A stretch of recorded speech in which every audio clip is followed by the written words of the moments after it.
1-800-449-8686. This is the Phil Hendry Show. Now, you're just back from Baghdad, and you're in Modesto, right? I'm in Modesto now, Phil, a small Northern California community. It's in the San Joaquin Valley. It's a farming community primarily.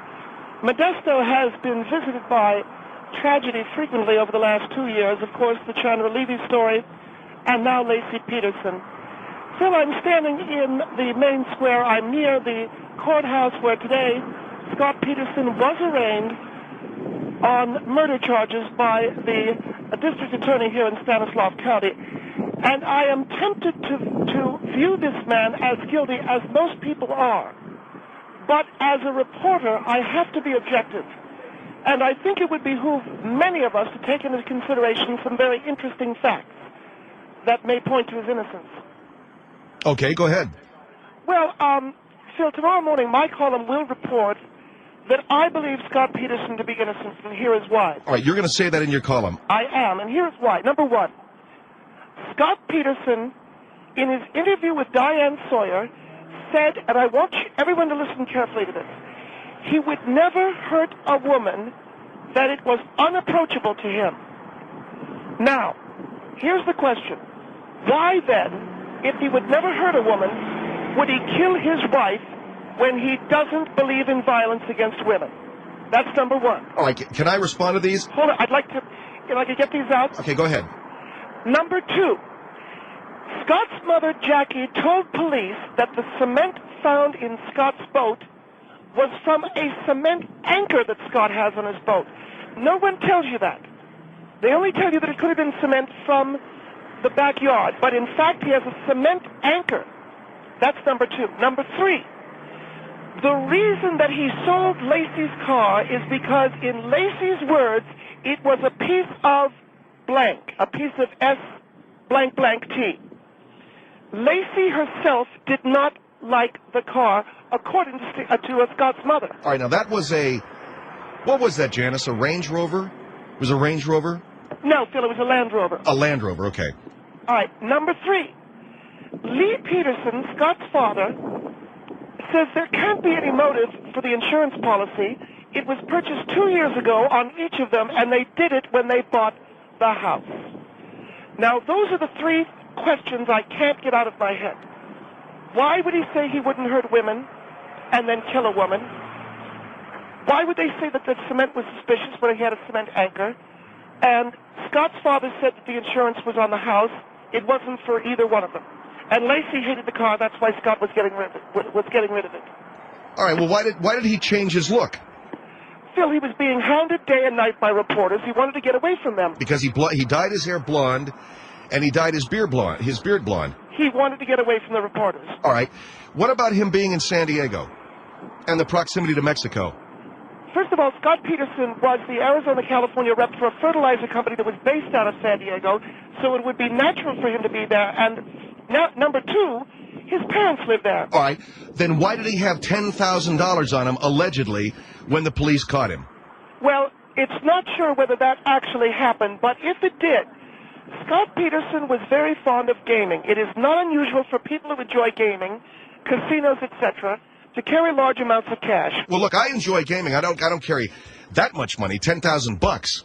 Well, Phil, it could be that he makes more money than you, that he makes a bigger income than you. I think, Phil, if you put all these facts together, it reflects some very troubling questions around the so-called guilt of Scott Peterson. And I think as a reporter, what I need to do is I need to take the courageous stand and say, this man may be innocent. He said he couldn't hurt women. Then why would he? How could he have dumped her body in the bay if he had gone fishing? Fishing requires a great deal of equipment. You can't, in any way, shape, or form, have a human body in there, fishing equipment, etc. All right, 1-800-449-8686. We're talking with Margaret Gray, who's been in Modesto the last day, reporting on the what did they do today to him? They arraigned him. They arraigned him, I'm sorry, on Scott Peterson. And that took place today. He was arrested last Friday in San Diego.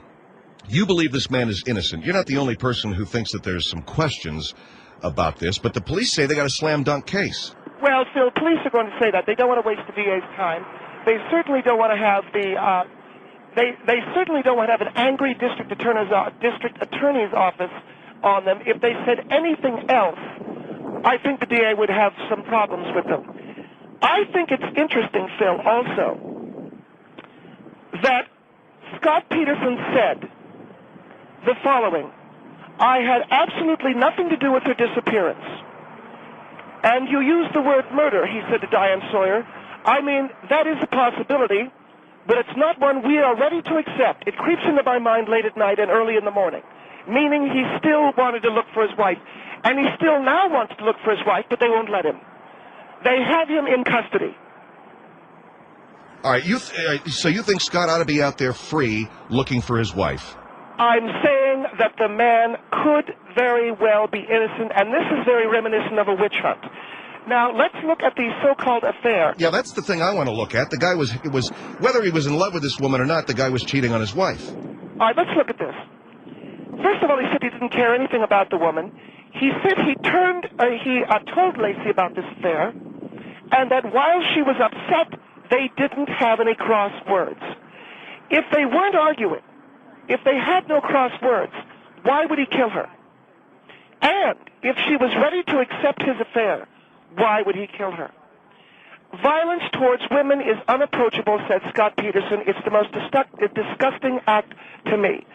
And despite the couple's problems, he said there was no anger or cruelty expressed between he and Lacey. Now, these are questions, Phil, the police can't answer. Well, I mean, you asked the question, why would a man who says he doesn't believe in violence toward women kill his wife? Exactly. Ask the police that. They have no answer for that. Ask the police, Phil, why would a man who wants to kill his wife buy her a car that he thought she liked very much? Why would a man who wants to kill his wife get a room prepared for an unborn baby? I'm reading for notes right now, Phil. I'm outside. Well, if you wanted to get over to the hotel or something. No, I'm fine. Why would a man who wants to kill his wife prepare a nursery in the home for their baby? Now, here's a quote from Scott Peterson. This is devastating. Listen to this. I don't even know if I can get through it, he told Court TV's Dan Abrams. I miss my wife and child. I can't drive. I can't sleep. Sometimes I feel I just can't do it. I feel like I'm in a dark corner. I can't function. That man, Phil, we are being told, murdered his wife? I don't think so. You don't say that and then kill your wife. Now, as far as the affair goes, Phil... Well, the affair that he had... Phil, who knows why men throw themselves on bar trash when you've got a beautiful young wife at home? But I've got a newsflash for you, Phil. Stop the presses. Just because you cheat on your wife doesn't mean you're a murderer. Now, listen to the words of Scott Peterson. Listen carefully. I can't sleep. I can't eat. I feel like I'm in a dark corner. I mean, all the evidence tells me one thing. Scott Peterson is innocent. And you're going to write that tomorrow in your column? I'm writing that tonight to go to my column tomorrow, yes. All right, Margaret Gray is with us. Our number is 1-800-449-8686. She's a freelance reporter. She's in Modesto right now. She says there's 3 reasons why Scott Peterson couldn't have killed his wife. Number 1, he said that he didn't believe in violence toward women. Number 2, he said that he was worried about his wife and that he couldn't sleep and couldn't eat. And number 3, the life insurance policy apparently was taken out before they bought their house. She says it's impossible for this man to have killed his wife based upon the evidence. Well, the guy has been arraigned, 2 counts of murder. He's in Modesto right now, and who knows? 1-800-449-8686 is the number here on the Phil Hendry Show. 1-800-449-8686. We'll be right back. The Phil Hendry Show. 1-800-449-8686. Pure exhibitionism.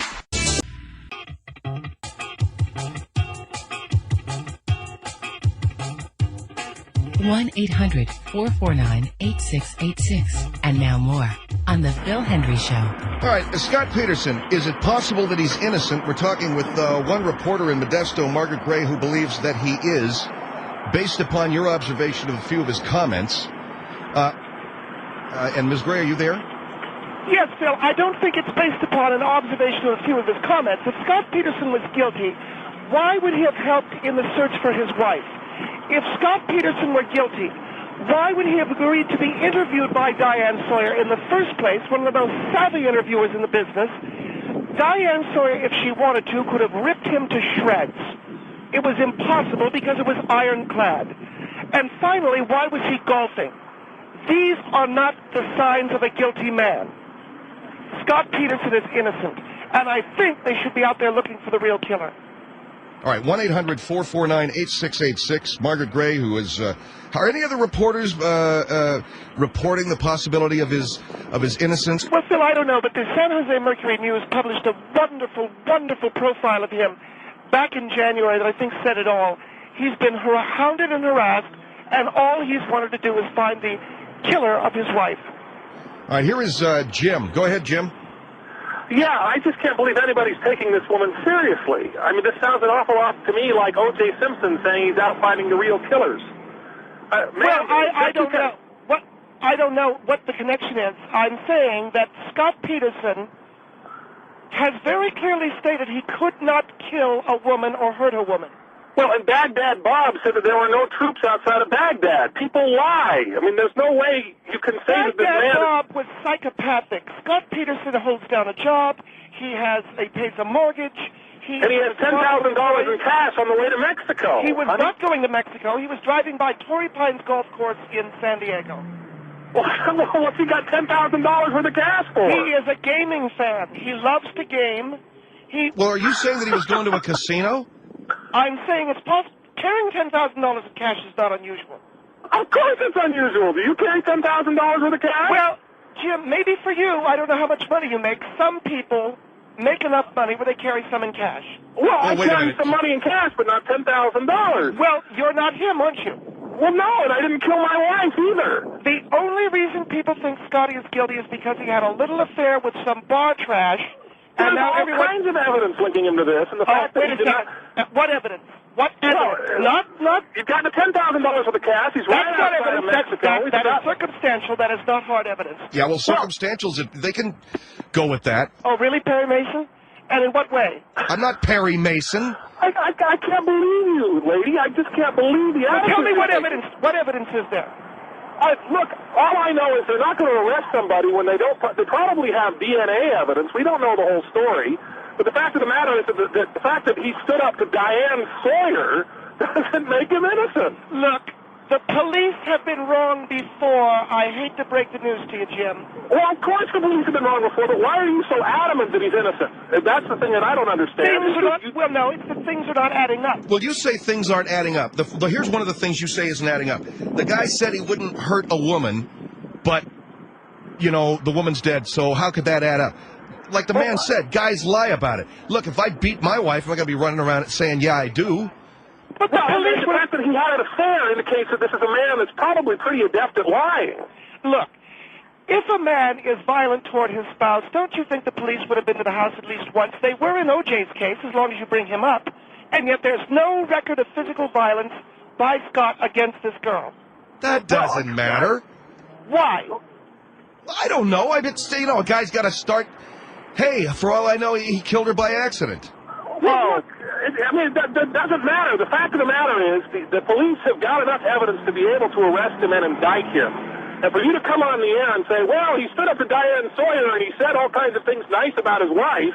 I mean, for heaven's sake, Susan Smith said that her kids were carjacked when she'd driven them into a lake. I mean, murderers lie. People who have affairs lie. But when Susan Smith said that, it didn't make any sense that someone carjacked her. Why? It just didn't make sense that a black guy would come along and take kids. But then it doesn't make sense. Well, I mean... It doesn't. Why would a black man come along and abduct two children? I don't know, for money. Maybe the guy's going to kidnap him for money. Some bar trash's children he's going to kidnap for money. What's with the bar trash? Well, you saw... The things that you say, the way you characterize the woman he's had an affair with, I just don't understand your slavish loyalty to Mr. Peterson. I do not have slavish. I have slavish loyalty to objectivity and the truth, and I can tell you that this is a rush to judgment. Well, objectivity would say, let's wait till the facts are in. But you're getting on the radio and saying, absolutely, this guy's innocent because you couldn't stand up to Diane Sawyer if you were guilty. And that's just nonsense. Diane Sawyer would have ripped him a new one. And Diane Sawyer couldn't rip anybody a new one. Oh, well, I'm sorry. I think I know a little bit more about news reporting. Well, wait a minute. The police have got the police have got the DNA of this woman. Plus, they said they didn't need. They didn't. What did they say, Janice? The cops said that they didn't need to find the bodies. No, they didn't need to have the DNA to charge him. Oh, I don't believe that. Well, they said it. Well, I don't believe it. Well, that's great that you don't believe it, but where's objectivity come into play? Now, you're confronted with some evidence that demonstrates, hey, it's possible. No, this guy really did do it, and you're going, well, I don't believe it, and I think that he's innocent. The Modesto police are known to be a bunch of rubes. Those guys...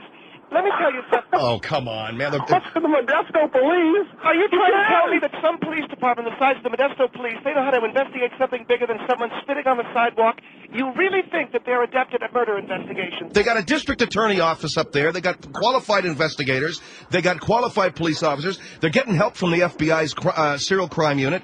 Come on.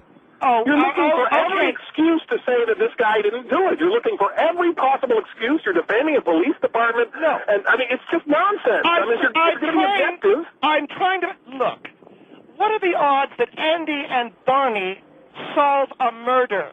Who? Andy Griffith, and who is the guy on the TV show? Andy Griffith? You mean Bayberry RFD? What are the odds? Look, Jim, I'm on my way to the Pulitzer Prize dinner with this story... Because Man, you are the most arrogant human being I've ever heard in my entire life. This is about winning a Pulitzer? This is about reporting the way reporters are supposed to, Phil. I'm rolling the dice, you're right. But if it comes up sevens, it's Pulitzer time. What the hell is that? All right, thank you, Jim, for your call. 1-800-449-8686. We're talking with Margaret Gray, reporter for the Bardley Syndicate, and this is about... Scott Peterson's arrest. She thinks he's innocent. She believes he's innocent because he says he couldn't be violent toward women. A lot of this, Ms. Gray, has to do with you taking his word for it. No, it does not. That's where you make your mistake. Yeah, it does. If the guy says I couldn't be violent toward women, you're believing him. No, I'm looking at him and I'm saying, is this the kind of guy, is this the kind of monkey that would kill a woman? And he doesn't look like it to me. All right, let's go over here to Janet. Hello, Janet. You're on the Phil Hendry Show. Hi, thanks for taking my call. Yes, this ma'am. woman is so far off base, it's not even funny. I'd hold off on buying the ticket to the Pulitzer Prize-winning event. Well, I'm talking about filing a story that is going to be groundbreaking. In terms of him lying, he absolutely bold-faced lied to his pregnant wife who was about to deliver a son to him, and cheated on her, so... I think it would bother him a bit to be lying about anything else. Well, here's where you have it wrong, because he did tell her that he was having this affair because she knew he was lying. He couldn't cover it up. Well, eventually people like that, they get caught, and he probably did have to eventually fess up because it was obvious that she could have found cell phone records and all kinds of things. I think you're going around. Look, Janet, were you a fly on the wall? Where'd you get your information? Here it is, Christmas Eve, and he's going off fishing with his wife at home, pregnant. Are you from California? Yes. And they even said it's very normal in California to fish rough. You don't go out fishing on Christmas Eve morning. In California, in rough weather. There's so many facts that point to his... In the state of California, it is common to fish on Christmas Eve. It is a long-held tradition. I've never fished on Christmas Eve, and I grew up here. Well, I'm sorry, Phil, if you're not from the ocean. Are you from the interior? Yes. Then you don't know. All right, Janet, thank you for your call. 1-800, what do you mean it's a long-standing tradition to fish on Christmas Eve? 1-800-449-8686. This woman, Margaret Gray, thinks Scott Peterson is innocent. We'll be right back.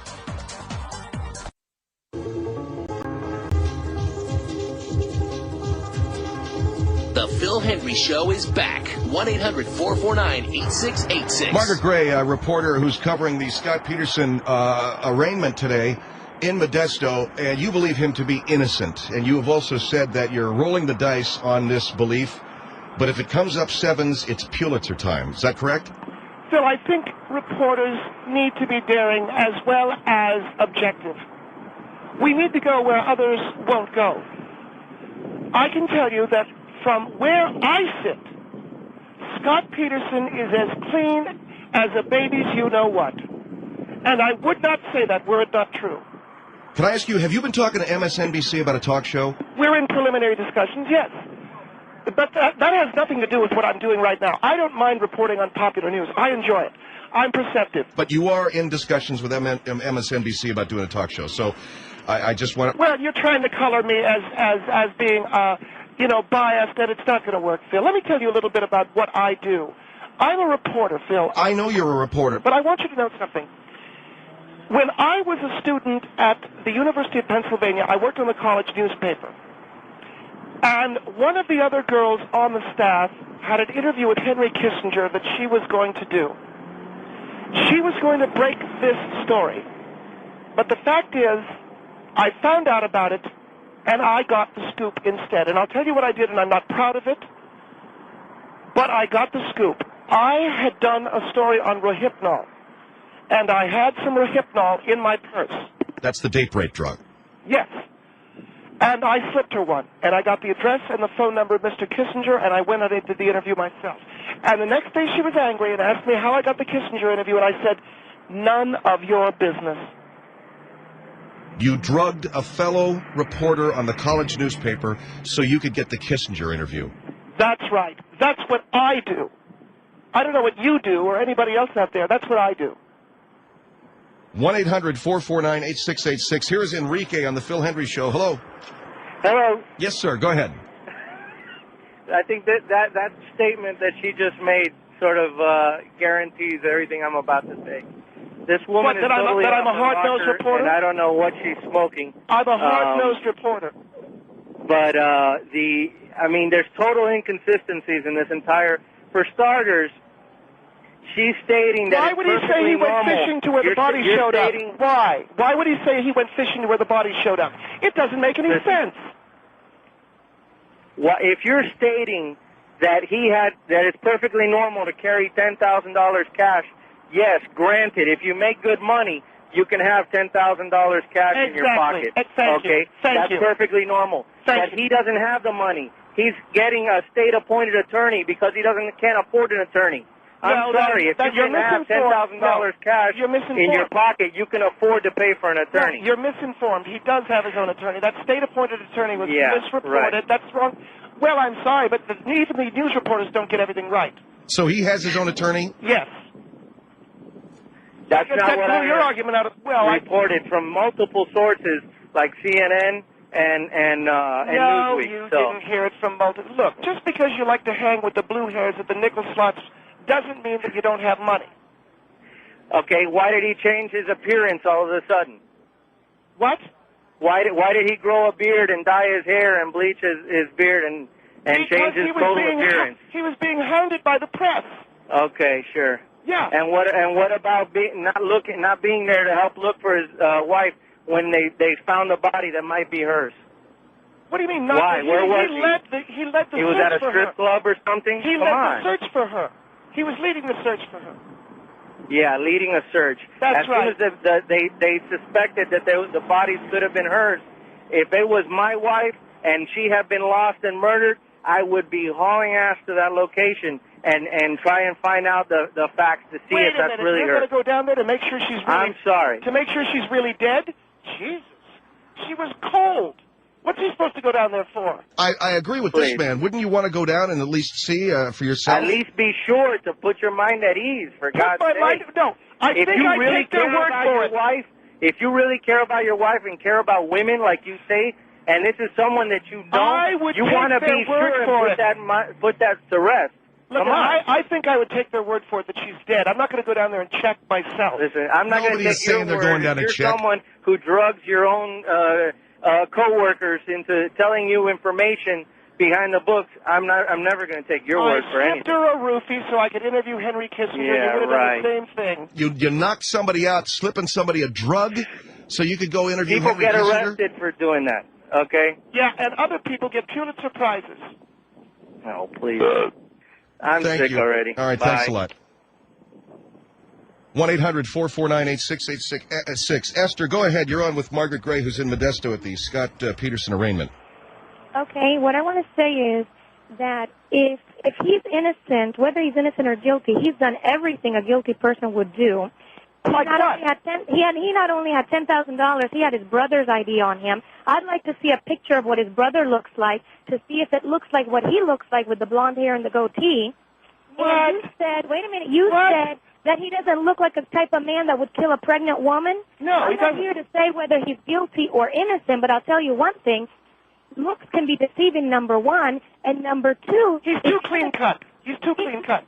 No man that... aren't the only people that do murders. Well, no man that looks like... You've got doctors, you've got all kinds of wackos that flip at anything. And besides that, if you're judging by the way he looks, the man has not shown any remorse in every single picture that I have seen. Didn't you hear what he said to Diane Sawyer, that not a day went by that he didn't cry about it? And on top of that, he's too clean-cut to be a murderer. He looks too good. Whether he did it or not, he has not shown any remorse. He has not shown any drainage. Have you seen what his parents look like? And one other thing, I'm sorry? His parents look drained and suffered and devastated. He has not had any devastation look on him. Now, if you're going to judge by his look, he has not looked devastated. And Esther, one more thing, and here's the clincher. Did you hear, speaking of Scott's mother, did you hear her yesterday?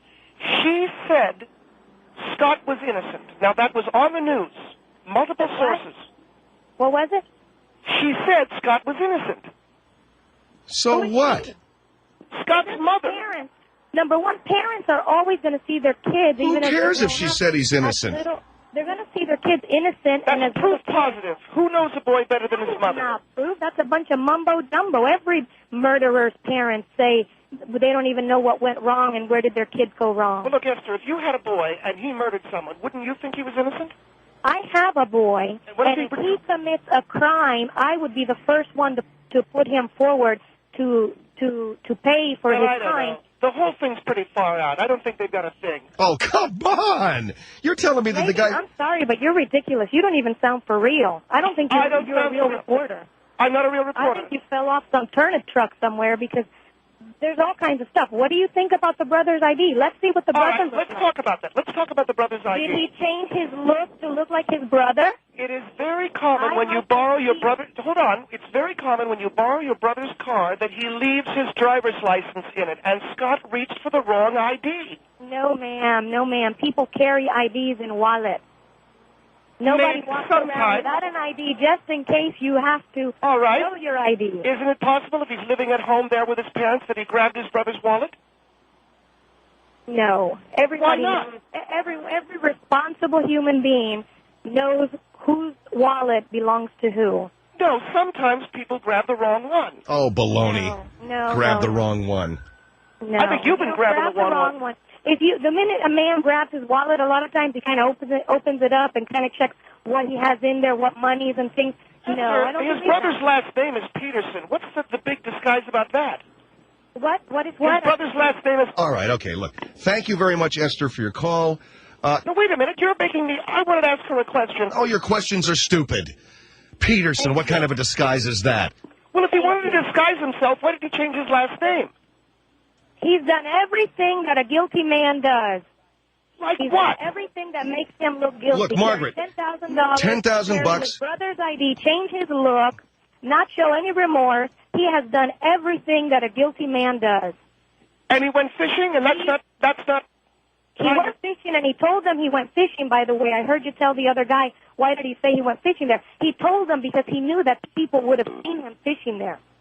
It's a tradition in the state of California to fish on Christmas Eve. Are you from here? He told he went fishing there when he dumped the body there because he knew that people would have seen him going to that why was place. the dog in the backyard? Why? When he said she had taken it walking. Who said? Scott Peterson? You can't believe anything he said. All right, if you don't believe that. His word is not valid. All right, forget him. Then let's talk about Scott's mother. She says that he's innocent, and she said that she thinks this is Nazi Germany she's living in. You're all over the page. You're all over... What are you talking... All right, look, Esther, I got to go. Why won't you answer that, Phil? All right, you want me to say it? Yes. I think his mother's cuckoo. How dare you? How dare... I think Scott Peterson's mother is overcome with grief and she's cuckoo. Nazi Germany. All parents are going to say that. How dare you say that about a grieving woman? Well, grieving for who? Her daughter-in-law? Or is she upset for her son? What do you mean grieving? She's on oxygen and everything. I don't care. She's nuts. Well, you know something? I'm done then, Phil. How dare you say that about a poor old woman whose daughter-in-law they just picked up out of the bay with no head? All right, look. I am not trying to berate anybody here other than to say that that woman's comments about living in Nazi Germany is goofy. Do you agree with that, Esther? See, she's not commenting. All right. Thank you, Esther. Margaret, you need a freaking head examiner, okay? There's no way that because this guy says I didn't kill my wife... Then why would he say it? Because he's lying. You feel pretty strongly about that, huh? Yeah, I feel strongly about that. All right, I'll go back and look over the evidence again. Good. What the hell? What? What about my Pulitzer? I guess you'll just have to wait on that. This is the Phil Hendry Show, 1-800-449-8686. The Phil Hendry Show, 1-800-449-8686. He's still Jenny on the block. Hendry Show is back. 1-800-449-8686. You know, if you go to our website... The number one... Do you think Mike... His...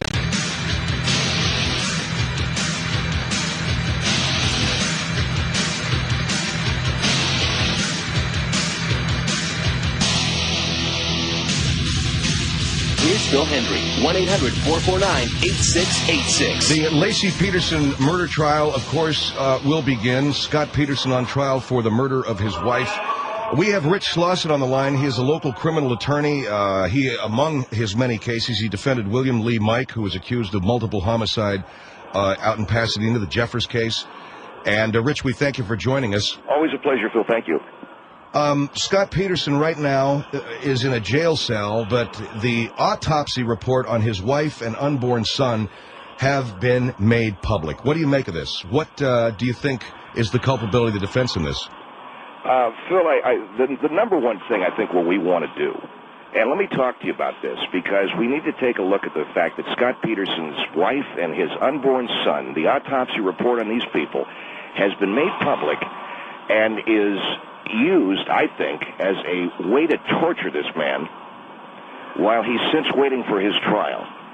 You're not a father, Phil, but I can tell you that there is nothing worse than to know that your wife, your unborn child, their autopsies are being made public.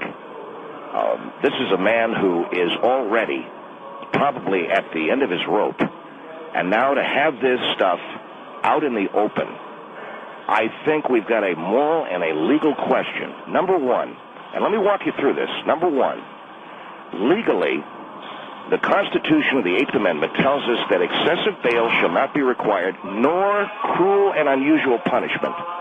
And I think it is very cruel and very unusual to subject a man to the details, the gruesome details of the autopsy of his wife and unborn child. I think that's number one. Number two, I think it's morally repugnant that a man has to sit and read this stuff or watch it on television while he is in jail and can do nothing about it.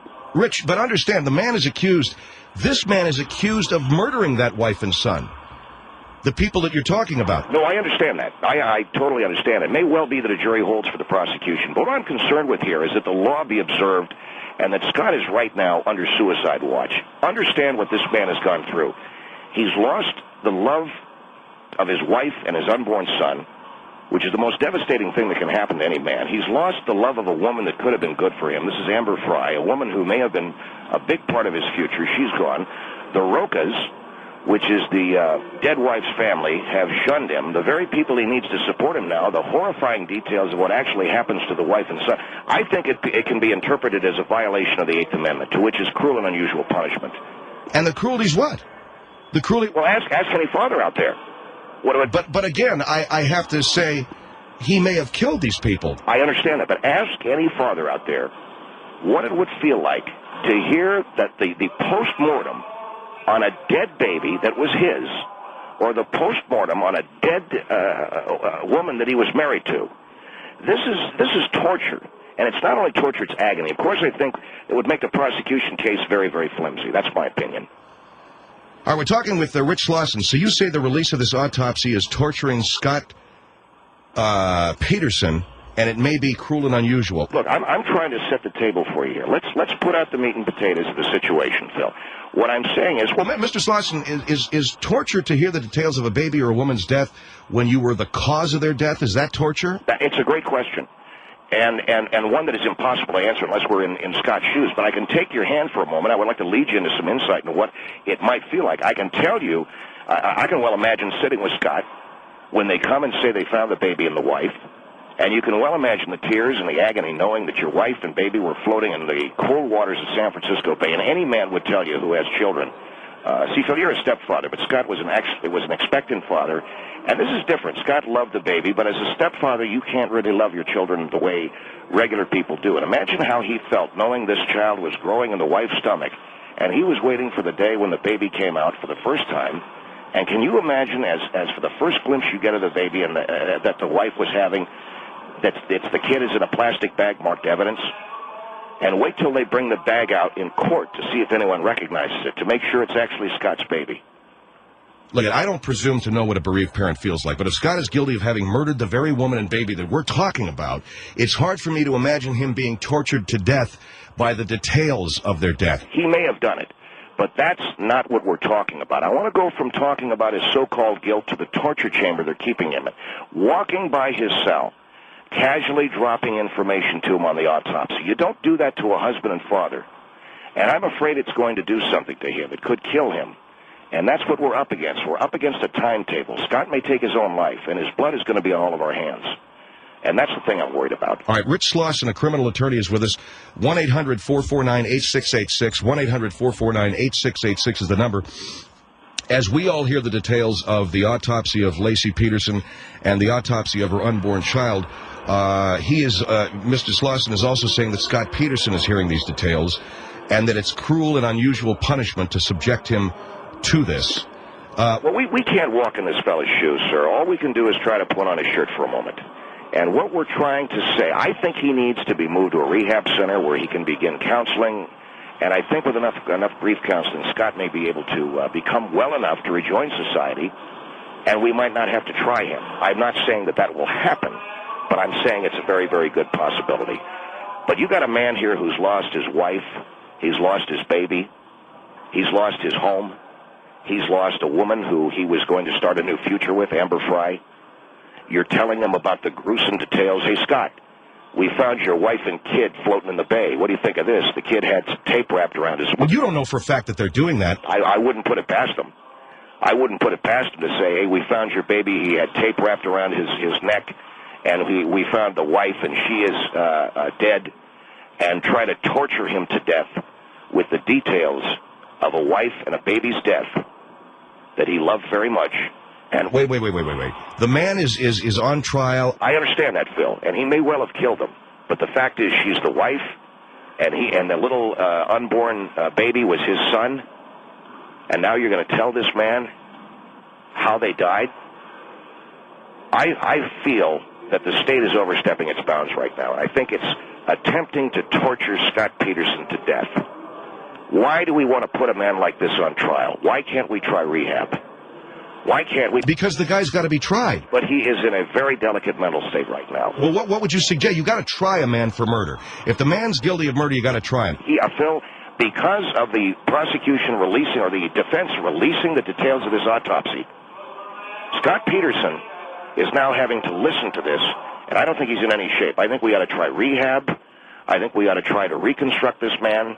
I think trial is all wrong. I think they're going up the wrong road with this. I don't think you want to put this man on trial. I think what you want to do is try 6 months in the best institution they can find with intensive counseling. And I think you're going to see a different man walk out of there, and you may not have to try Scott Peterson for murder. But to start dropping the details of the autopsy and make him even more emotionally unstable, I think is wrong. All right, so you are suggesting that Scott Peterson be counseled and put into rehab for 6 months, and we may not need a trial? I'm saying we may not. I don't know for sure. But look what the man's being put through right now. Nobody's trying to help him. Everyone is trying to make him worse. And by saying, Mr. Peterson, we found your unborn baby with tape wrapped around his throat, Mr. Peterson, we found your unborn baby with a gash across its face. Mr. Peterson, we found your dead wife with no head. How do you think that's going to make him feel? These were two people that were very important to him. Again, though, Mr. Slauson, we're saying that I know that he's accused of murdering them. Yes, he's accused of murdering them. You're putting it to me as if the man is. I'm putting it to you this way. I'm saying he may have been responsible for their murder, but still, it isn't right to be doing this to him. So 6 months in rehab. And 6 months in rehab, 6 months in the best facility we can find, and he may not need to go to trial. We may be able to settle this thing without putting anybody through any more problems. I think it's unfair to torture this man the way they are. Scott Peterson, he's being tortured by the release of details of the death of his wife and his baby, and it may be a violation of the Eighth Amendment against cruel and unusual punishment. Possibly they should put the trial off for 6 months while he gets some counseling and perhaps some rehab. Do you agree? 1-800-449-8686. 1-800-449-8686 is our number. Or is the man simply as the perpetrator of this crime incapable of these feelings? 1-800-449-8686. Phil Hendry Show. 1-800-449-8686. The world-famous Phil Hendry Show. 1-800-449-8686. The Phil Hendry Show is back. I'm back with criminal attorney Rich Slauson. We're talking about Scott Peterson and the effect of these autopsy reports on him. Have you talked to him? Phil, I have not talked to Scott. I know people who have. I know he's in not a very good frame of mind. He is very despondent. He saw the details of the autopsy on young Connor. He also saw the details of the autopsy on his wife. If you couple that with the fact that within the last few weeks he has learned that Amber is breaking it off with him. Essentially, she is abandoning him because she is now in the really in the clutches of this attorney, this Allred attorney. So he's lost a woman who could have supported him. He's found out now what happened to his son and his wife. You're talking like a guy who thinks he's innocent. No, I didn't say that. I didn't say that at all. Well, you're saying, well, the guy just found out about this, the guy just found out about that. Is he innocent? No, I'm saying he could have done it. I'm saying he might have done it. I'm just saying... Well, if he might have done it, why would he be despondent about finding out the details of how they died? You're not a father, Phil. You don't understand. When a man is to be a father for the first time, and you feel the pride of that child coming into the world, even if you're responsible for its death, you feel proud that you're the father of it.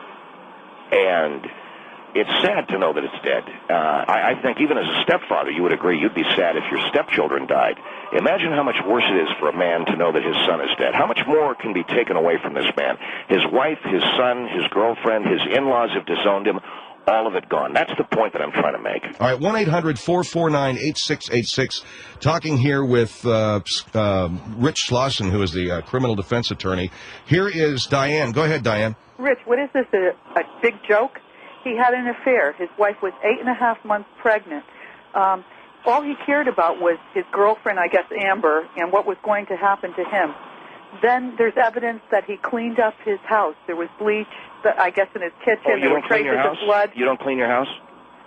I don't clean my house. Oh, okay. Well, yeah, I do, but not when my husband and my child are missing. Some people clean their homes. Well, bull. I can't say the rest of it. Some people then clean what their about homes. when he decided to take off with his blonde wig, or his bleach blonde hair, his scads of money, his survival gear? I'm not saying he didn't do it. I'm not saying he did do it. Then if you're saying that he did it and that he now is crying for a child and a woman that he actually, at his hands, murdered, you're a joke. I think that the guy could be a suicide case. Wouldn't that be wonderful? He would save the taxpayers hundreds of thousands of dollars, and we'd get rid of more scum because there's enough walking the earth already. I think that this would be a tragic loss of human life. Well, then maybe somebody should teach you. Maybe you didn't learn very much, Rich. Are you a lawyer? I should be, though, because apparently you don't do too good of a job of it. So why don't you let me do the investigation, and you can just clean your house, which you say you don't do. That'd be a nice project. Because apparently you're not doing a very good job to have sympathy, or is it empathy? Maybe you killed a few people too. Well, I tell you what, no, I haven't killed anybody, but I can tell you what, I clean my bathtub occasionally, so I'll do the investigation, and you scrub out a toilet. How about that? No, I don't think so. I think that may be a quarter of your attorney that charges 25 cents because anybody has more brains than you do. This man was a brilliant fertilizer salesman. What do you do for a living? What do you do for a living? You know what fertilizer is made from? That's who you are and your client. Let me ask you something. What do you do for a living when you're not on your back? What do I do for a living? Yeah, when you're not on your back with your legs up in the air. What do you do? What am I doing for a living? Okay, come on. No, she started it. Listen, you're a bum. You know, you know why you're a bum? Because you have to stoop to such a level because you don't have the intellect to compete with anybody of my intellect. Your intellect, you haven't showed me intellect. You don't even clean a toilet. I gave you 4 good reasons. 4 good reasons? 4 good reasons. What? He has motive, and you said even if he did it, he could feel remorse. Who cares if he feels remorse after he did it? He feels horrible about that kid. He feels horrible? Why don't you go into the jail with him and maybe you could console him? Look, why don't you go watch Judge Judy and get a little more material? If you had Judge Judy's brain, maybe you would be doing something better with your life than feeling empathy, not sympathy, empathy. I think maybe you killed a few people. I want to jump in here and ask if he loved his wife Well, look, she hung up because she could suddenly smell her bathroom and she had to run in there and throw some bleach in the tub. But I can tell you, Phil. Look. If you're going to get personal with people, she got personal. She called me. She said I was full of crap. And what I'm trying to say to you is this: we have a tragic situation. We have a man sitting in a jail cell in Contra Costa County who is now hearing about his son, his unborn son, with tape wrapped around his throat. How would you feel? If I wrapped the tape around the kid's throat, I guess I'd feel pretty good. Well, then you're not a father. You don't understand. All right, so what you're telling me is that I'm a father, and even though I killed that kid, I'd feel bad about it. It is a basic primal instinct. Even if you threw your own child into a bonfire, you would sit down and immediately feel bad about it. And I think that's something to be admired. I think that's a basic instinct of love that should be admired. Thank God we have that. Even if I threw my kid into a bonfire and I sit down and I feel bad about it, that's something to be admired? I think it is. And I know that... Mr. Slauson. No, Mr. Henry, you are very cynical, along with a lot of your listeners, all right? I like to look on the bright side. I like to see what's good about this world. And, Phil, I can tell you there's a lot good about this world. Scott Peterson, he can be a good thing if we give him 6 months of intensive therapy. And after that 6 months, let me tell you something. We may not need to try him. We may be able to send him back out into the world as a rehabilitated man. All right, 1-800-449-8686. Quintella? Yes. Go ahead, ma'am. I feel Scott Peterson, if he killed his family, he wasn't thinking about love when he did it. Okay? We'll have Scott's blood in our hands. When he wrapped that thing around that little boy's neck, that didn't make him a father. That made him a maniac. He needs more than 6 months in jail. How do you know he did that? And even if he did do it, why not give him rehabilitation? And in 6 months he could walk out lickety-split, clean as a baby's you-know-what, and we wouldn't have to put him on trial. And get married to somebody else and kill them. Yeah, exactly. I mean, how do you know he's not going to marry that Amber Fry? And he lost the love of his life in Amber Fry. Think of be Scott Peterson for a minute, Quintella. A man who doesn't have his baby, his wife, his girlfriend. I think he had about 2 girlfriends that he doesn't have anymore, and his in-laws. His job as a fertilizer salesman is way up in the air. I know of a wonderful rehab center in Malibu that Ben Affleck and Nick Nolte went to. 6 months there, and he's back at it. And we can all feel better. Hello? All right, Quintella, you're gone? Okay. 1-800-449-8686. Here's Gloria. Go ahead, Gloria. Yes, Go ahead, ma'am. I'm addressing this to the lawyer. Yes, this is Rich Slauson, ma'am. Addressing the issue that you're speaking about. You're feeling so much sympathy for this person who we haven't proven that he's guilty. Exactly. But most likely, let's say that he has done it. Why do you feel so much sympathy for him instead of feeling sympathy for the victim? And why do you think that we can... Well, I feel bad for the victim. Why should we rehabilitate somebody who is capable of such a crime? I think why you're right. do you think that he's feeling remorse? I think you're right. I don't... I'm so sorry, but I really have concern with the lawyer that takes your standpoint. I have sympathy for the lady and for the Yeah, but really, let me say something that's always been in the back of my mind. Yes, looking at lawyers in general. Yes. Why do we play with a situation that is totally criminal? Why do you try to brainwash the public, repeating and even addressing yourself to the hostess? The host of the program, that he is not a father because he's a stepfather. That has nothing to do with anything. Well, I would he's just a human say this. being. I would like to say this, Gloria. I think that Scott Peterson deserves our pity. He deserves our sympathy. I have never called the program. I'm so upset, Luca. Hold on, Gloria, hold the line, dear. Hold the line. 1-800-449-8686. Rich Slauson believes Scott Peterson has been subjected to undue torture by having to hear about the autopsy. 1-800-449-8686.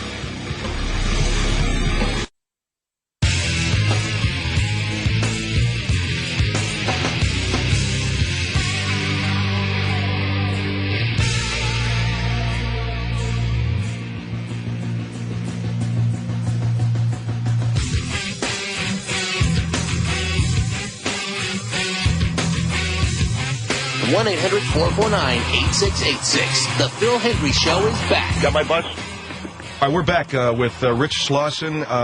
Rich, where are you right now? At the Greyhound Terminal? I'm at the Greyhound Terminal in downtown Los Angeles, Phil. All right, because I can hear the announcements. 1-800-449-8686. Now, you're talking about Scott Peterson having to grieve the death of his wife and son, hearing these autopsy photos, and we're all saying, well, the guy's guilty. He may be, Phil. But Scott was a father, and we have to remember that. Whether he's guilty or not, his feelings should be respected. And the thing that I find shocking, no one from Lacey's family has gone to help him grieve the loss of his son. And this trial, Phil, is going to turn into a dead baby circus, where they're going to bring the body of this child out in an evidence bag, hold it up, and say, is this your kid? And what are you going to, you and all your listeners going to say, Phil, when Scott says, no, it isn't? Well, how would he know? Because they look for visual similarity. And no. Come on, Rich. Don't they? They've got DNA. They have DNA. They also look for physical similarity as well. And one of the surest ways to know whether someone is related to another individual genetically is the first thing you look at is physical, visual, facial similarity. And they will bring the evidence bag. Now, the baby will be in an evidence bag on the table. And Whoa. They have to process this baby through the morgue, don't they? As my understanding, the kid's evidence. So he goes into the evidence room. You've got a human baby in a bag in an evidence room? Unfortunately. See, that's what I'm saying. That's what I'm saying. It's horrible. All right, let me go to Gloria, and we'll finish up with you, Gloria. I'm sorry we didn't have time for you. Go ahead. Hello? Yes, Gloria, go ahead. Hello. No, well, if this man is not a monster and he does have feelings, I agree with you. When he faces the reality of the crime that he has committed, it's going to be devastating for him, truly, definitely.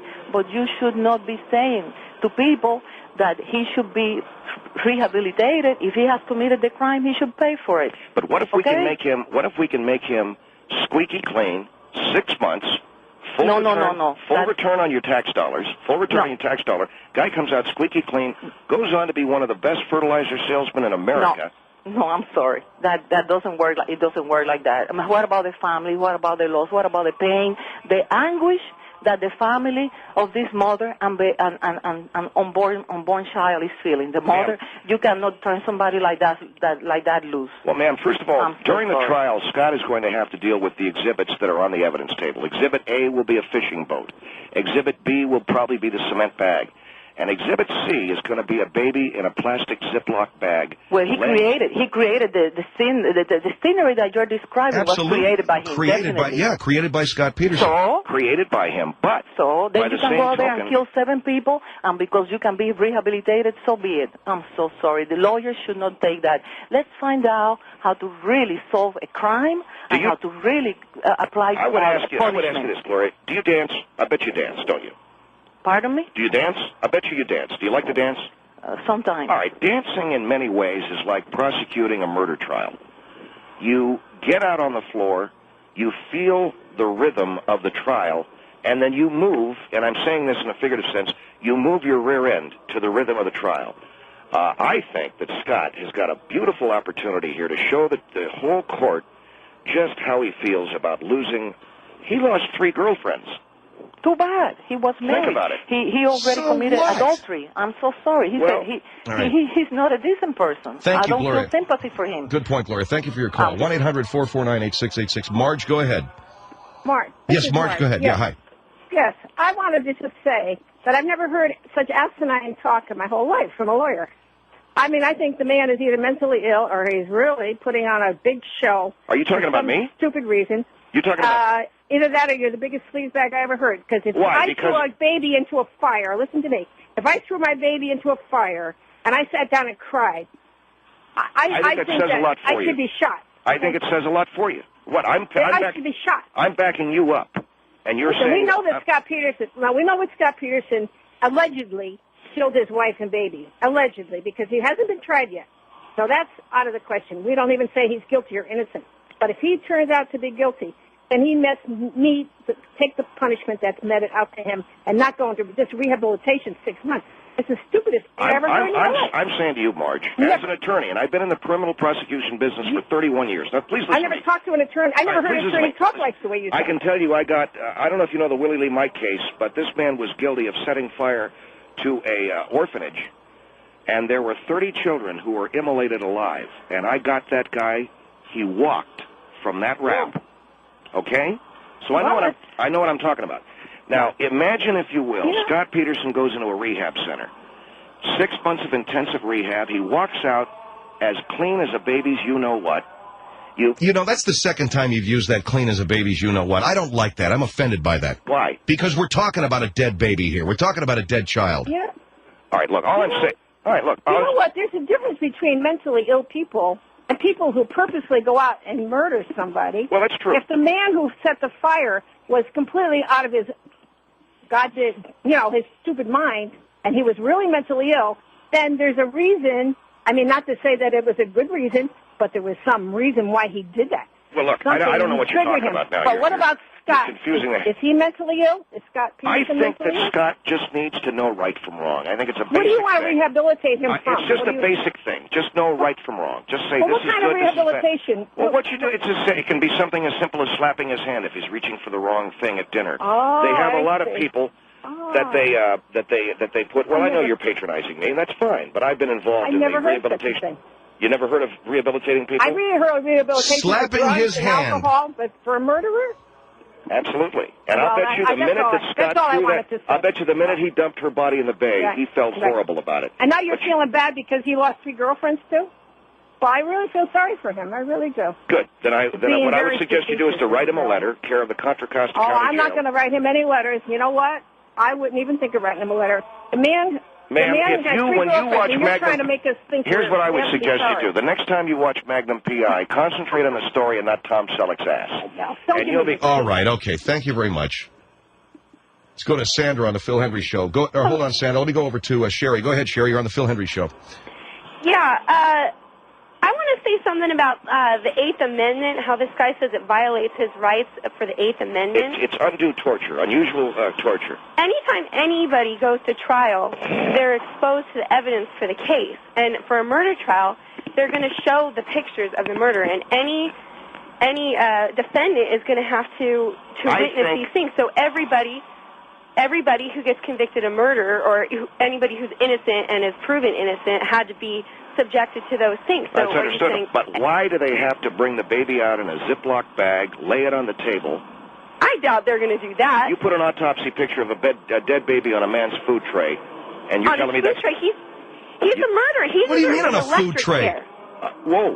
I thought you said the guy gets to have a trial, and you've already got him tried and convicted and put in the electric chair? There's so much evidence against this Well, guy. no, I would say that when the guy's about to sit down to a corned beef sandwich and you happen to slip a picture of a dead baby on his tray, I think there's some problem. I didn't slip a picture of a dead baby. Yes, you did. You are advocating that. Court, You are advocating that, and I'm saying... No, she's not. I didn't hear the lady advocate that at all.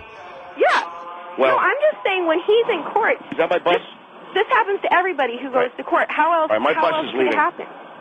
I got to catch a bus, Phil. All right, can you stay with us for 5 more minutes? Absolutely.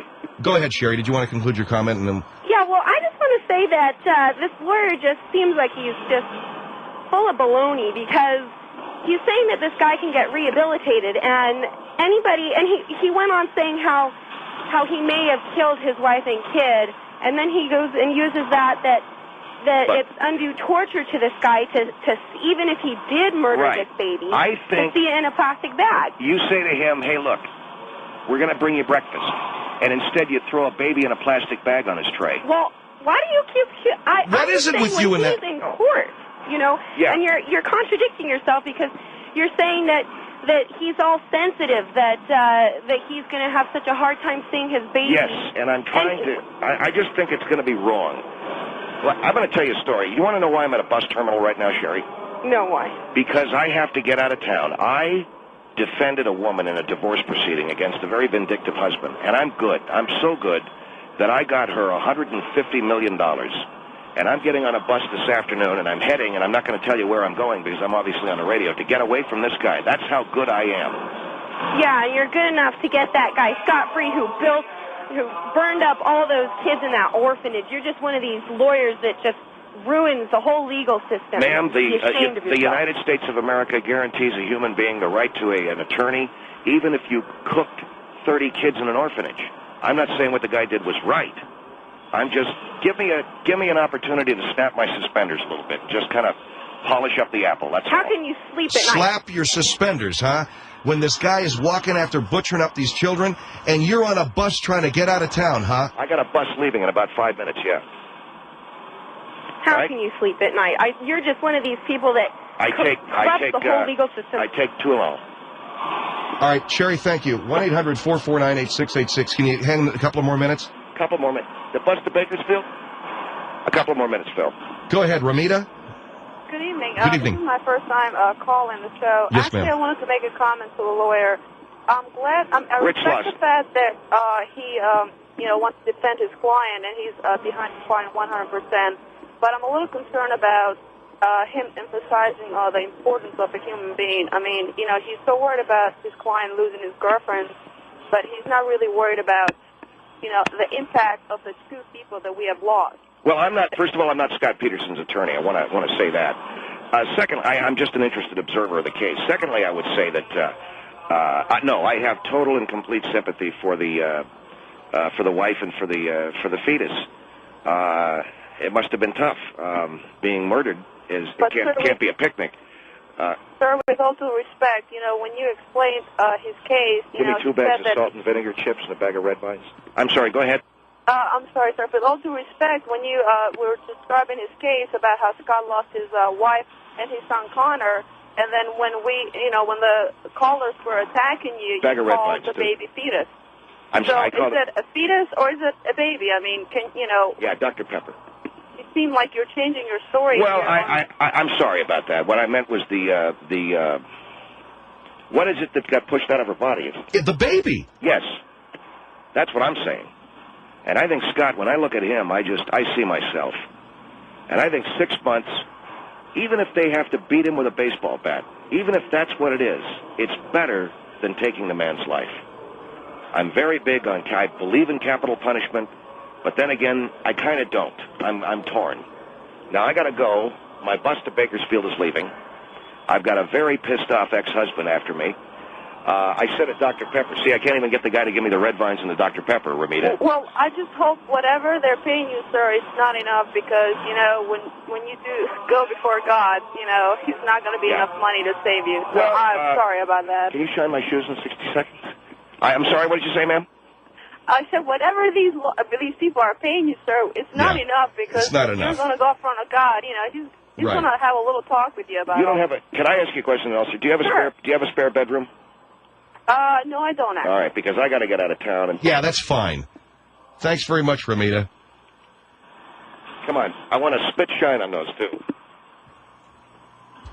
So you're catching your bus, huh? Yeah, but I'm not telling you where. You already asked the guy to bus to Bakersfield. Oh, but I said, where's the bus to Bakersfield? He said, it's leaving in 5 minutes. I said, good, I'm not getting on that one.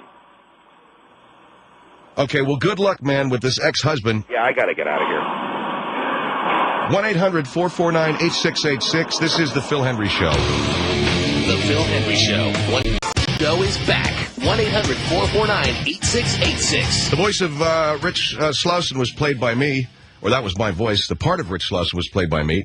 Austin Amarca, auto mechanic, was on our show yesterday talking about how he doesn't do any pansy-ass repairs like repairing tires, and some woman called not too happy with him. Phil Hendry Show. Comedy gold. I don't.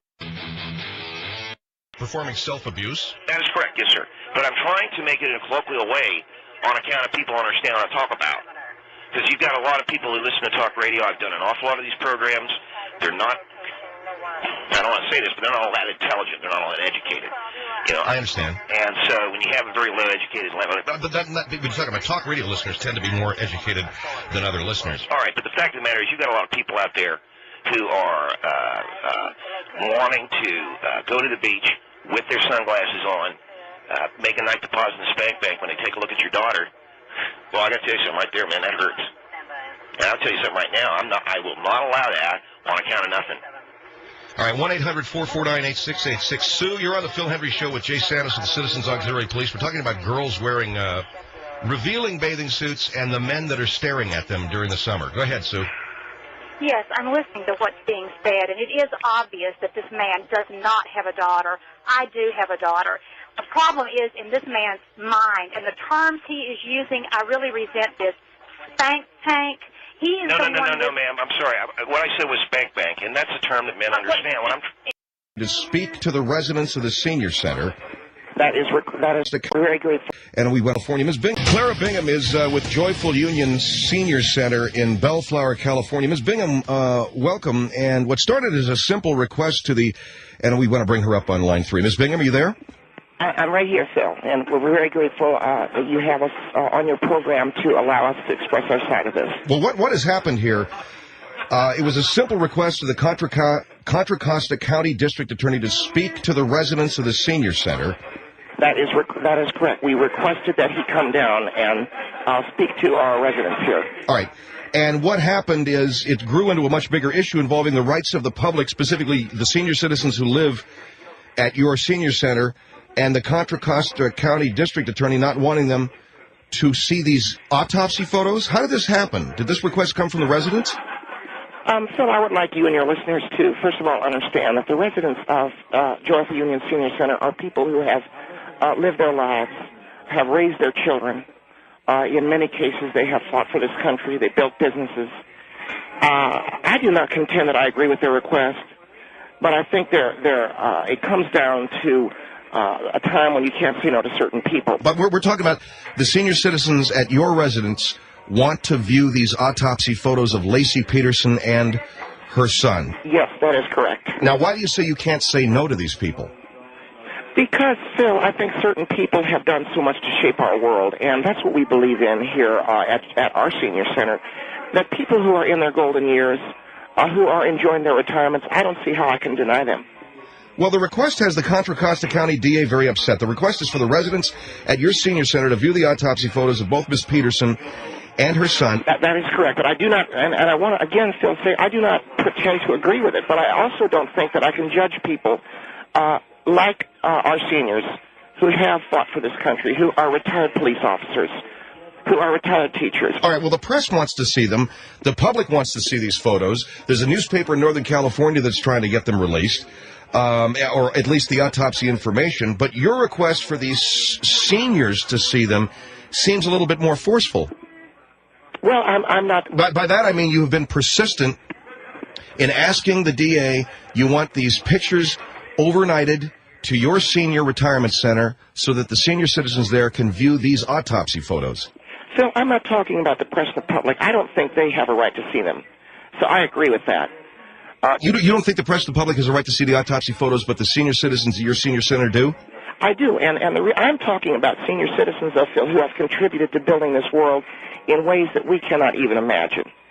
And if they want to engage in recreation, they like to gamble, they like to bet morally, I cannot stop them. Imagine what they have done. They have fought to free this world. They have raised children. They have built the world. A lot of them are World War II, Korea, and Vietnam veterans. And if they want to have a game of chance, Well, when you say a game of chance, what do you mean? Is that tied in with the autopsy photos? That is correct, yes. In what way? Again, I want to say this is not condoned by our church, by either Joyful Union or the Joyful Union Senior Center. Well, in what way are these games of chance the seniors are playing tied in with the autopsy photos?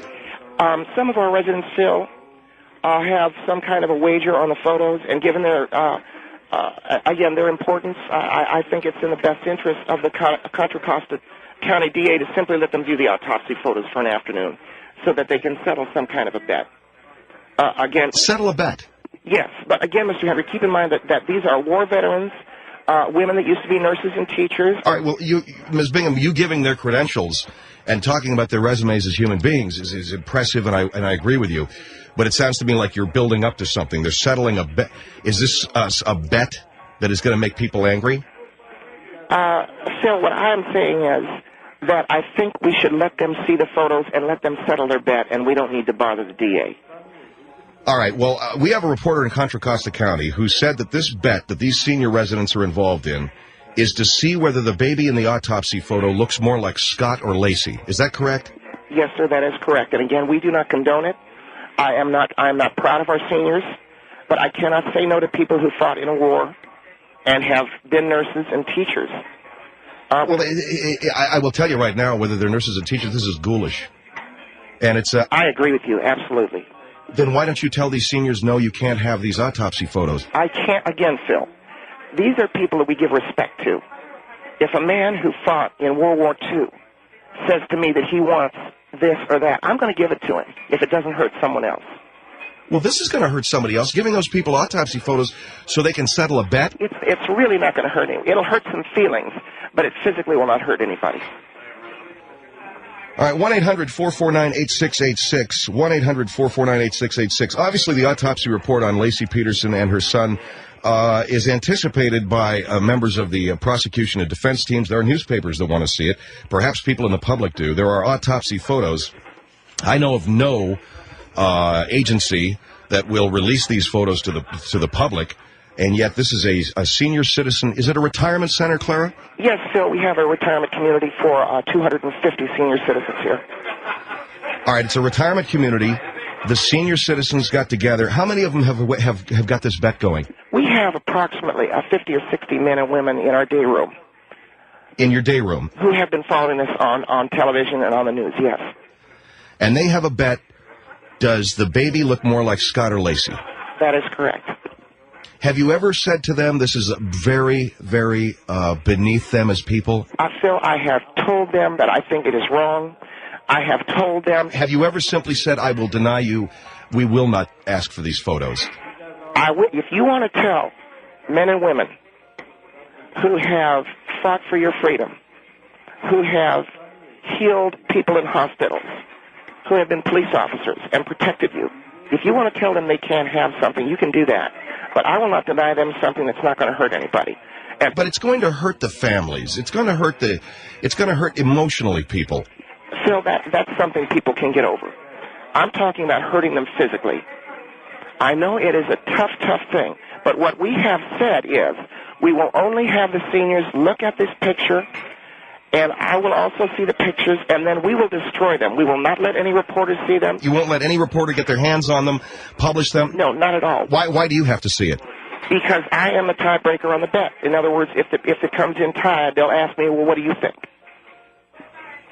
So you're going to look at the picture of this baby and see who it looks more like? Yes. And believe me, Phil, all of us at Joyful Union are very, very, very much concerned with the feelings of the family. But we have decided that it's not really going to hurt anybody. I understand that they don't want the picture of their daughter and baby made public. We will not make it public. This will strictly be for our senior citizens who have this wager. Then we will automatically destroy the photos, or we will send them back Federal Express or whatever they want. So the DA of Contra Costa is supposed to send you guys the autopsy photos. These guys, these senior citizens, the men and women, will look at the pictures to see who wins the bet. That's correct. And then you'll send them back. That is absolutely correct, Phil. And I can assure members of the family that we will not in any way make these photos public. nor will we in any way allow them to be published in a magazine or newspaper. But it was a bet that our seniors had. They wanted very much to see if they could procure these photographs. I have been insistent, as you have said, with the DA in Contra Costa County. Well, I don't know if this guy's going to do it. Well, I'm sorry. I don't know if this DA is going to. I think he's going to say no. Well, if the district attorney in Contra Costa wants to be seen as a man who would deny war veterans and retired business leaders and teachers and nurses the simple pleasures of a simple bet. But I don't think it is a simple bet. Well, it is a simple bet if you think that no one's really getting hurt. Then I don't know what kind of political future that man has, but I can assure you I represent some men and women who have far more invested in life than he ever will. All right, this is Clara Bingham. She's the director of the Joyful Union Senior Center. A group of seniors have placed a bet. These are men and women, grown men and women, war veterans, a few retired police officers, teachers, nurses, who've done outstanding work for the community. They now live in a retirement home, and they've placed a bet to see whether the baby looks more like Scott or Lacey. They are asking for the autopsy photos, and then they'll give them right back. But they want to settle this bet, and this lady, Ms. Bingham, has pressed this case all the way to the Contra Costa County DA's office. Now, given the fact that these people have contributed so much, there's some war veterans involved, if they're going to turn right around and send the pictures back, does it hurt anybody? I don't know the answer to that one. I wouldn't want to be that DA. 1-800-449-8686, 1-800-449-8686. And I guess the question for the audience, if this was your sister, your daughter, and the autopsy photos were requested, but by decorated veterans, police officers, nurses, and teachers, would that be all right with you? Just so they could settle this bet or whatever it is they needed to do. 1-800-449-8686, 1-800-449-8686. We'll be right back. This is The Phil Hendry Show. The Phil Hendry Show, 1-800-449-8686. Making pot brownies. Show is back. My question for Ms. Bingham, back with Clara Bingham of Joyful Union Senior Center. Why would respected senior citizens, you say some of them are World War II veterans, some are nurses, some are teachers, retired police officers, why would they make a bet on whether the baby looks more like Scott or Lacey? Why would they ask for autopsy photos? These people are old enough. They know better than that. You know what I think it is, Phil? I think it's that television is all they have. They have followed this case from day one. It is fascinating to them. They get up in the morning, they have their breakfast, and they go into the day room and watch the TV. And if you can well imagine, these elderly people don't have much. Their families only come and visit them every so often. In some cases, the families don't come at all. And also, this is an opportunity for them to have their own ice cream night and to share with their friends. Well, is this what they're going to do in the thing, or is that what they win? That's what they win. They win the ice cream night. They have their own ice cream night, which means what? They can invite their family over for ice cream sundaes and like that, and also have show a movie. And the person that loses, or the people that lose, are not allowed to attend. So it's their way of having the day room, having the family center for themselves. It's an ice cream social. So if they win the bet, if they think the kid looks more like Lacey and you decide it does, then they get to have an ice cream social and everybody who loses stays out? That is correct. And they get to have their families over. All right, 1-800-449-8686. Senior citizens, they've been following the Lacey Peterson case. Should they be allowed to see the autopsy photos to settle a bet? Let's go to Carmen. You're on the Phil Hendry Show, Carmen. Hi. Hi. You're on the air, ma'am. Okay, I just want to tell you that I think the whole situation feels sick and morbid. That these people... Oh, I agree with you. I totally agree. Are seniors, these people who are senior citizens probably have grandchildren. And how would they feel about having a situation like this, an autopsy, for somebody else to have a fun time with? I think they should bet on horses or go to Las Vegas or whatever it is that doesn't hurt people's feelings. Well, they do go to outrageous. They do go to Las Vegas. I think it's outrageous. I think it's in bad taste. I think it's a horrible thing, and they should just do something more productive than this. And I don't care how much they've done for the country. Well, Carmen, you This not is being an outrageous, horrible thing. You not being from America, you wouldn't understand. But these people are war veterans. I understand they perfectly. Are, I understand human values, ma'am. And they have fought for this country. So why can't they have some Well, fun? hooray for them. Well, wait. Let them fight for something else. You talk about having some fun. You're looking at the autopsy photos. These are gruesome photos. And these are ice cream behind this? But a lot of these people are... I don't agree with it at all, Carmen. Just so you know, this is the host, Phil Hendry. And I'd like to say I don't agree with it. I'm totally against it. But I can't say no to people who fought for our country. That you draw the line. They have all... that you draw the line. Well, Carmen, you have to understand... What's wrong with Las Vegas? They have been to Las Vegas. To them, it is absolutely boring. They need something to spice their lives up. Plus, the ice cream social is very important to them. Oh, fiddly-dee. Do they have to choose something gruesome? Do they want to see blood and guts? Well, they want to have something that's exciting. Las Vegas, they've done all of that, roulette, everything. In some of the cases of the older men, I'm sure they, availed themselves of the prostitutes or whatever. I would really have to ask where the values are of these people. Well, I can tell you this much. They have fought for America. Some of them were wounded very badly. Some have been police officers. Some have been firefighters. That's fine and dandy. What does that have to do? That's fine and dandy. What does that have to do with gruesomeness? No one knows. No one is going to know. All we want are the autopsy photos. We'll take a look at them. We will send them right back. The grandmother will know. It's only a picture. It's the not the actual body. Know. Well, the grandmothers can know that these are good senior citizen people. Oh, please. Good people. It's just, I tell you, it makes me sick to my stomach. How can you assure this family that they're going to have these photos, that these autopsy photos are going to go down to your senior center in Bellflower, and that nobody in the press is going to see them? They have my word, and they have the word of everyone there, that these photos will not be photocopied. They will not be duplicated in any way. They will be absolutely taken care of. We simply want to see whether the child looks like Lacey or Scott. And I, Phil, for one, am not looking forward to this at all. But they use me all the time to settle bets. So you're the one they go to and say, hey, Ms. Bingham, is it true? Oh, they have me settle bets on Rose Bowl and Super Bowl and all this. And so I'm not looking forward to it at all. But it's tough because a lot of these people contribute quite a bit of money to our senior center. I will personally shred the photographs, or let the seniors use the photos. We use the paper for our paper doll art class, whatever they want.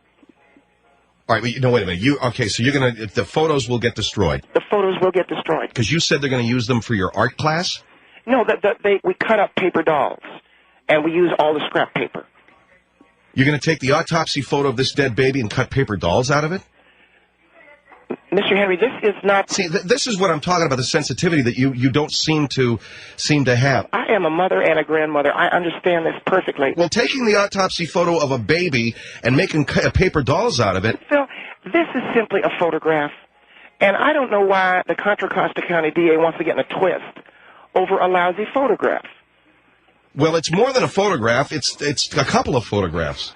Let me go here to Cheryl. Cheryl, you're on the Phil Hendry Show. Hi, Phil. Hi. Well, I tell you, as I'm listening to this program, it absolutely appalls me. I have a background. I've been a nurse for many years, and I'm also a mother and a grandmother. And I can tell you that if that was my daughter and my grandchild, there would be no way I would let those photographs be released to the general public. No, we don't want it. We don't want it. We don't want to release to the general public. Senior citizens, for them to make a bet on. This would be my daughter that I've lost. These are, as Bill said, gruesome pictures. Yeah. I mean, these are autopsy pictures. It's not a joke. I understand they've served in America and they've done this and that, but come on, folks. There's, for a bet, I mean, to me, I would be ashamed to say, yeah, I don't care if I was a senior citizen. I've worked in plenty of nursing homes, and I understand that the families don't come in, but there is plenty of other things out there that people can do to entertain themselves besides make a bet on some dead mother and her unborn child. I totally agree. I want to say, Phil, for the record, I totally agree. But I also have to take into consideration practical matters. A great many of these people donate a lot of money to our center. They are people who keep us supported. While they live there? Yes, while they are residents here. And also, these photographs are only going to be seen by maybe 50 or 60 senior citizens. It's entertainment for them. We will destroy the photographs. It's entertainment for them. It's fun to bet on things. They love to gamble. Well, they're gambling. Well, they could gamble on something other than somebody's human life. And I'm sorry, I don't care how much money that they donate. That's almost like a bribery to the human race. They're not gambling on I could tell them no. I mean, I could say that, I'm sorry, I understand, but I really think this is inappropriate for you people to be gambling on. You people? What's that mean? Is that because I'm black? Ma'am, I don't know what color you are. I personally don't care. You called me you people. All right, it's not written. Well, it is very racist.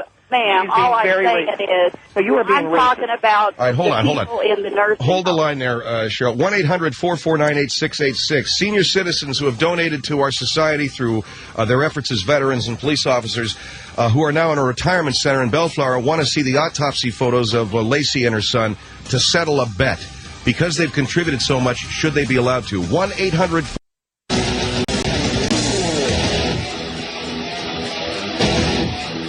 In the middle of one of the most gruesome murder trials in recent memory, the murder trial that is about to begin of Scott Peterson for the murder of his wife Lacey and his unborn son Connor, a group of senior citizens at a senior center in Bellflower, California. This is the Joyful Union Senior Center. This is operated by your church, Ms. Bingham? This is Joyful Union Congregational Church. That is correct. Have petitioned the Contra Costa County DA to see the autopsy photos so they can settle a bet. And we have, and the bet is, does the baby look more like Lacey or Scott? These are people, how old are these people? Again, Mr. Henry, I don't like the use of the term these people and you people like that woman who was racist. That woman was not being racist. When she meant you people, she meant the people. She meant black people. No, she did not mean black people. She meant, I've got the lady on the line right now, Cheryl. You were not being racist in that remark, correct? Thank you. No, I was not. That was not, to me, this is not about racism. That you people thing, that's racism. Let's get off of that. Now, that's not even the issue. The thing you're talking about here is that seniors have been abused for so long. So the way we mistreat our senior citizens in this society is a disgrace. And I think for 3 hours on a Saturday night, to allow them to pass around a few lousy autopsy photos, that they're the only ones you're going to see, I don't even think that begins to pay back the kind of hurt, the kind of abuse, and the kind of torment that we have given our senior citizens. So to pay them back, we let them pass around, as you say, Lacey and Connor Peterson's autopsy photos. I think you people are being very dramatic. I think all they want to do is... And there you said you people, by the way. Is that racist? You know exactly what I'm talking about, Phil. Well, you knew what this lady was talking about. I think that it is far less of an issue than a lot of you people, I said it, in the media are making it. All right, Cheryl, thank you for your call, 1-800-449-8686. So now you're saying that senior citizens have been so abused. Our senior citizens, Phil, I operate a senior center. They are abandoned by their young people. They are people who are not given proper health care. They are people who are disrespected. They are people who do not have, in many ways, the wherewithal to support themselves. They are forgotten people. They are like human garbage, and they are so badly treated. What's wrong with them on a Saturday night having a wager, and if it only hurts one family? But what if it's my family, or what if it's... It's a contribution, Phil, to our senior citizens. I would say to the Peterson family or the Roca family, consider this just a down payment. Not a payment in full, but a down payment on the years and years and years and years of abuse that our seniors have taken. So the Peterson and Roca families have been elected. We'd like to see the autopsy photos for about a 3-hour period. We pass a hat, people vote, and if it's a tie, I break it, and then we send them back. 1-800-449-8686, because our seniors are abused. Should they be allowed to see the autopsy photos to settle a bet? Denise, go ahead. You're on the Phil Henry Show. Well, I'm sure this thing started out to be a small, trivial, silly little bet, but obviously it's not anymore. Well, you know, I tried to discourage them, but they would not listen to me. Yes, but now that you're bringing it out like this, you're causing people like me to wonder. You're saying, well, they were firemen and they fought in the war and they were teachers. Yes. I would think they would have more respect for other people and other people's feelings. I think they would. I think they would too, Denise. But no one's given them respect. Our senior citizens get no respect. Well, don't you think that would maybe at this point I'm sure one of them has a family member that's going to have a baby. Maybe they could place a bet on whether the baby would be a boy or a girl, or whether the baby would look like the mother or the father. If they're old, they start to lose their minds if they don't get what they call good action, or as they say, grease the wheels. And autopsy photos are exciting. All right? Unless it was one of their Autopsy children. photos are exciting. Well, you have to admit, the anticipation of getting these, it's a thrill. It's a once-in-a-lifetime thrill to get the autopsy photos of a famous crime and to be able to bet on whether the kid looks like the mother or not. But don't you think it's totally and completely tacky? How? How's it tacky? What do you mean, how is it tacky? It's the autopsy photo of a dead baby and a woman without a head. Well, they were murdered. They didn't have a choice in the matter, and you're not giving them a choice in the matter now. Well, but who gave our senior citizens a choice when they were dumped out in the street like garbage? So I think there's a big payback due, and I think one lousy dead baby... oh, my gosh, I cannot believe you just said that. I'm just saying, one lousy dead baby doesn't even begin to pay for it. One lousy dead baby. One lousy dead baby. A woman brutally murdered. The baby brutally murdered. I didn't mean to say the baby was lousy. I'm saying one simple dead baby will pay for... God! You know what? If you could get a tape of this and you could play it back to yourself, you would realize... What about our senior citizens who are brutalized and abused? And Honey, I know that there is trouble all over the world, and what you're doing is, you're just making it that much worse because you're making it no big deal. There's some sick bastards over here. I didn't make it up, okay? Well, then go in there and talk to those senior citizens who are doing this. You keep saying you're not in favor of it. Go talk to them. I have tried to talk to them. But these people are here to the tune of like $5,000 a month. You want me to throw that business out the window? Is that it? Yes. Oh, okay. Real easy for you to... I think you need to change it and make it They fought for your freedom. They fought for your freedom. Yes, and I thank them very much for that. All right, Denise, Denise, this is ridiculous. Thank you for your call. What? What?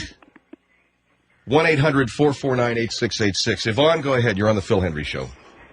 Ma'am, I just have a very simple question for you. I really do. Yes, I volunteer at a senior center. I work there with my great-grandmothers in the center. Well, God bless you. I'm with these people day in and day out. I love them all to death, and they are very, very kind people. And they're sweet people. I have never known any of them ever to bet on anything like this. I mean, they make bets. They have fun nights. And I've seen every one of them has followed this case, and they have nothing but remorse and sorrowful feelings for these people. Absolutely. How can you? But my seniors, a lot of these people. Well, you have to remember that a lot of these guys hit the beach at Normandy. A lot of them were in Paris. They saw a lot of those can girls. They got around a little bit. There's some rough customers. So many of my seniors are war veterans. They've seen all kinds of dead bodies with the head blowed off and everything like that. My seniors want to spice it up a little bit. If these men fought in wars and saw the tragedy that you're saying, one would think they wouldn't want to ever see it again. No kidding. Well, I don't know. They must be, maybe they need some VA help or something. Ma'am, my question: why are you promoting this? Because I understand you're against it, but absolutely. my goodness, I'm totally they've seen so many hard times in their lives. They've seen everything. I want to give them some laughs. That's all. I want to give them a couple of laughs. And a couple of laughs. You're going to give them a couple laughs over these autopsy photos? Yvonne, you work with what kind of people are you harboring in there that are so rich that they support you that they're going to laugh over these autopsy photos? Well, I put it the wrong way. Yvonne, they old folks can get wacky. You think it's wise, you mean not to help them? Can you imagine an army of seniors? That's not helping them, ma'am. I'm sorry. I cannot see how that would help them in any way. I've got 6 of them on the 3rd floor at $7,000 a month. Now, they have the senior suites. Now, those are 2,700 square feet. And look, we're not interested in that. No, you're not interested. You don't want to hear my story. You just all want to be talking about, a dead baby on a slab. But oh, come on! Excuse me? What's that? A dead baby on a slab? Well, that's what you people are talking about, isn't it? No, we're not. I'm not talking about them being Oh, dead baby on the slab. I'm simply saying. I'm talking about how these people that are supporting these $7,000 a suite. Yeah, they got the senior suite. That's 2,700 square feet. That's wonderful. Wonderful for them, ma'am. I'm sorry. And these guys. How can they get such enjoyment out of laughing at this dead baby? Well, no, they're not laughing at that. They're laughing at the people going to lose the bet. And you have to remember, they were all in Operation Market Garden. They were airborne. They come in over Belgium. Ma'am, I come from a military family. I come from a military family. A lot of these boys hit Berlin, and they weren't in a good mood. And what am I Why supposed would to do? this put them in a good mood? Because it gives them some action, a little bit of the juice. So what I'm saying, Phil, is the Contra Costa County DA better make with the pictures. Well, he's not going to do it. We put a call in. They're not going to send you any photographs. So he doesn't want to get reelected. Reelected to what? He's in Contra Costa, whatever the hell the name of it is. Contra Costa County. Okay, and you're in L.A. County, so it doesn't make any difference. All right. Well, the next time we get in a war, I hope you know how to, fire a gun. I hope next time that some tragedy happens to some family that you don't that they don't even listen to you if you ever. I am perfectly willing. I am perfectly willing. If any of my children lose a child, any of my grandchildren die, I am willing to have a picture of them taken. And you guys can bet on who it... I said yes, that they could. I'd rather have I find that extremely morbid. Well, I find that so extremely morbid. But they are betting for an ice cream social. It'll make them happy. They can relax, kick back, make an ice cream social.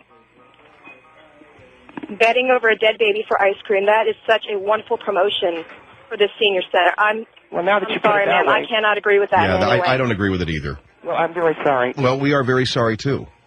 I was hoping that you'd see my way. Why would we see your way? Why would I? You want me to? I was hoping you'd use the offices of your broadcast, Phil. I'm not going to call under the aegis of the Phil Hendry Show and say, "Oh, hi, could you guys release some photos of the autopsy to a senior center so some guy can win an ice cream social?"